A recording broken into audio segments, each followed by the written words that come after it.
So you'll probably notice if you read closely that not everything's going to match with what the standard is for this lesson. I kind of threw this together in about 10 minutes last week when I spoke with Mark and Teresa, but this is the general layout right now in the interface as it exists, and I'll show you the K3 interface and what that will look like, or what it is closely going to look like, and then we'll kind of maybe get a clearer picture of what a lesson would look like for the student. So you see that there are instructions for the teacher, and those will not be viewable by the student, but you can see that we have the standards listed here and the standard language. You could also put links in there for the teacher, resources, external links, or descriptions of how to set up the environment, how to prepare. The teacher's introduction would be viewable by the student, and in the new interface, everything will be text-to-speech, so the student could click on the little icon next to that section, and it will be read aloud to them. But generally speaking, the teacher's introduction is going to have the essential question, or the learning target for that lesson, and just a brief description about what the student can expect. Then there is a primary resource, and the primary resource is going to be the thing that gets that child hooked in that lesson, and it'll either be a video or an image, and a lot of times when teachers are building these themselves, they'll record themselves doing a little mini lesson, or they'll do something silly just to get the kids engaged to start out the lesson, or it could be something that you take from YouTube or Vidler. So that's where the child would start. And then down here, it describes in greater detail how to move through the steps of the lesson. And on the left, you'll see those instructions, and on the right, I threw in a Quizlet that is interactive in here, so they can actually flip those around. Has anyone used Quizlet? Okay, so that's a really great resource that we can actually embed in the lesson that the child can interact with, where they don't have to leave the system. And you can also choose the text-to-speech option when you set it up, but this one, they're supposed to be reading it themselves, so you wouldn't necessarily want the Quizlet to read it for them.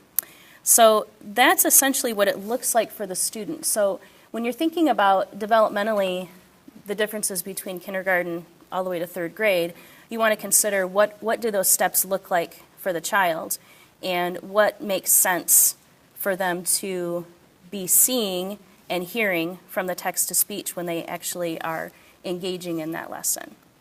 And if you think about it from a blended perspective, you would want the child to be engaging with their peers and doing things in partners or small groups.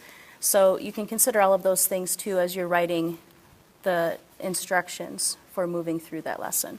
And what I don't have in here, but almost all of our lessons have, is down here you see more need to know content. That will be labeled additional resources or digging deeper. And those would be resources that would support the learning in this specific lesson. So if there's an external site that you'd want them to go to, like Starfall or something like that, we could create those resources with the links. The child would click on that, and then it would take them to that external site. Or it could be a worksheet that would be printed out, or a PowerPoint, or any resource that you think would be supporting the learning in this lesson. Any questions about this so far? So down here we have the assessment that goes with this lesson. So as you're building the lessons, you need to be thinking about what will the formative assessment look like for this? And it will be different for each standard. And that's what Mark was referring to earlier when he was talking about that one assessment. How would you assess this in your classroom? Can I see it from here? Go back out. No, I didn't think so. You have to go back up to the... And preview the... Okay. On the assessment on this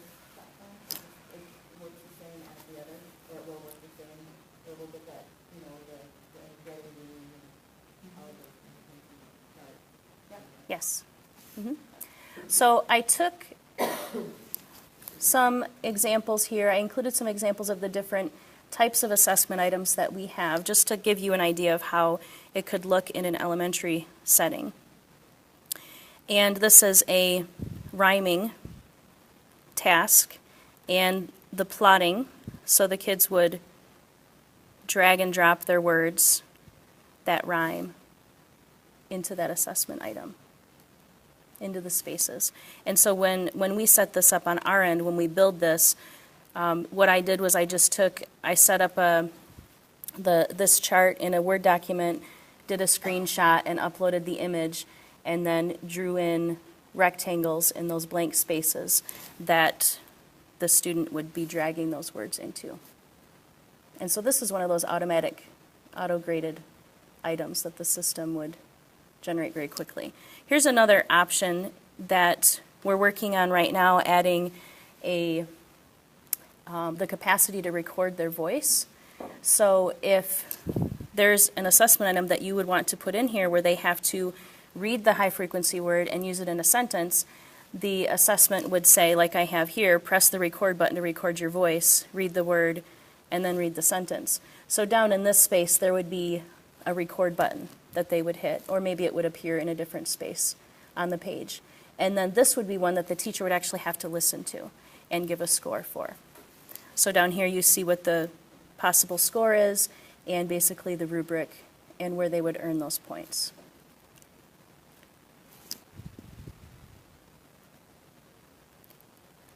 Here's the Mad Lib item that Megan showed you earlier. I wasn't paying attention to what that word was, so probably got that one wrong. And then again, just a multiple choice. What we're also working on is the ability to highlight text and use that highlighted section as kind of a field for a correct answer or incorrect answer. So those are some things that you can think about while you're building those assessment items that the system will support. Excuse me?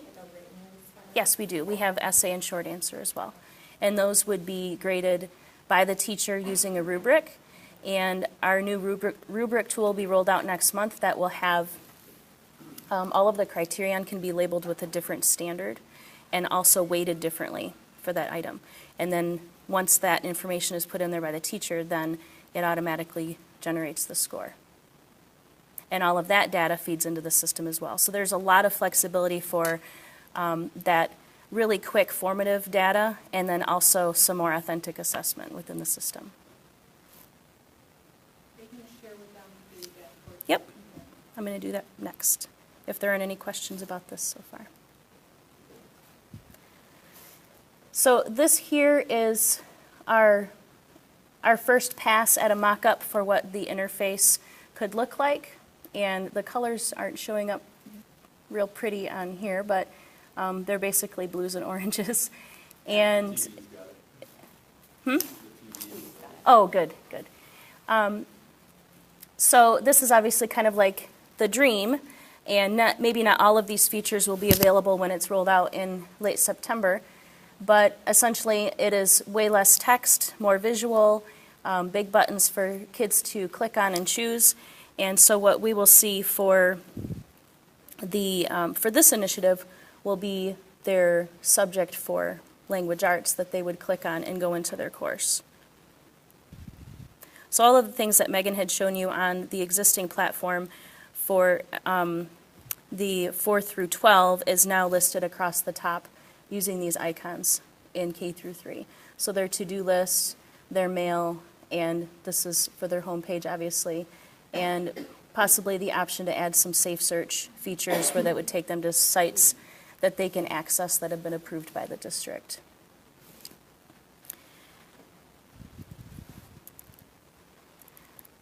So I'm going to skip this one because we have a better idea. So this is actually what the lesson view would look like for the student. So the place where I just was in the existing platform would look more like this, where they would use more kid-friendly language rather than teacher introduction. It would be I wonder, And then their lesson would be explore or investigate, going deeper, and so on, and show what you know for the assessment. All of the functionality remains the same, where there would be a primary resource and those going deeper, those additional resources. And then the assessment view, and again, all of those additional assessment items that we're creating to add to the need for the K-3 types of assessment items. So this is actually what the view would look like going into the course. So when you first click on, so if you look up here on the right corner, this indicates that they're in their language arts course or subject. And then this view shows kind of the big picture for the year, the journey for the year for language arts. And so each dot represents a unit or a lesson, and so the child can see where they're starting and where they're ending.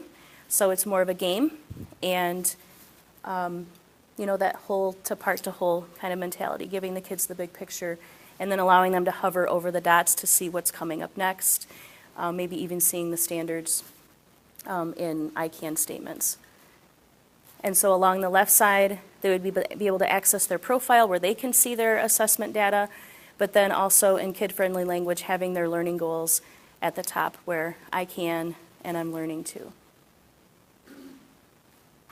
The games button would be more for a teacher to set up to include external links that would support that subject. So like I said earlier, if it is Starfall or Raz Kids or accounts that your school has subscribed to, they can access it through a place on that main screen.